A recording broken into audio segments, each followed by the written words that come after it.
شیطان الرجیم بسم الله الرحمن الرحیم.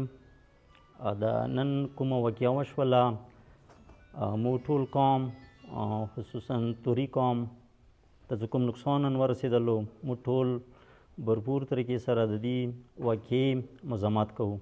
مزامات سره سره مو دا یوه اهمه خبره دی چې دلته ټریډ یونین ټول موجود دی، لکه دوی خبرې وکړلې، دوی کوم مشر دی څه غوله چې دا کنویي چې مو کوله، مو ته ګورنمنټ وله چې تاسې ګاډي لوډ کوئ فړچینور ته دا سامان ورسوئ، خو بدقسمتۍ سره چې هغه ګاډۍ چرخیلو سره خراب شولو. هغه دوران کې تقریبا 5 شپې غنټې منځ کې وقفه تېره شوله.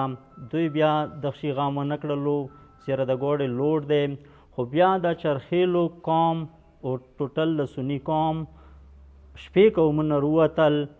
دې کې تقریبا 3-4 هزار کسان راغلل. دغه ګاډي باندې دوی الغار وکړلو.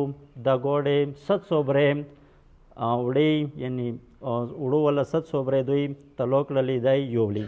خو موږ ګورنمنټ نه اوس دا یوه مطالبه کوو چې ته په کار دی دا 700 کسان گرفتار کم، د دغه سني قوم 700 کسان ونیسه، 700 کسانو باندې ته اف آی آر کاټ کا.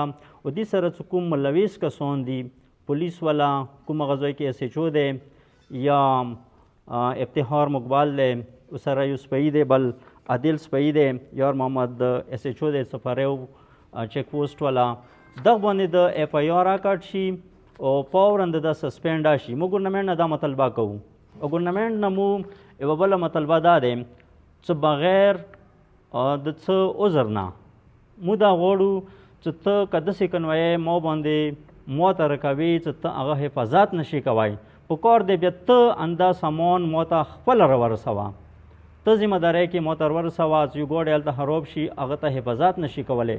مو برپور د دې واقعې مزامات کوو. مو دا مطالبه کوو چې د کوم کسان دغې واقعې کې ملوث دي، دې ته د سختو نه سخته سزا ورکړی شي.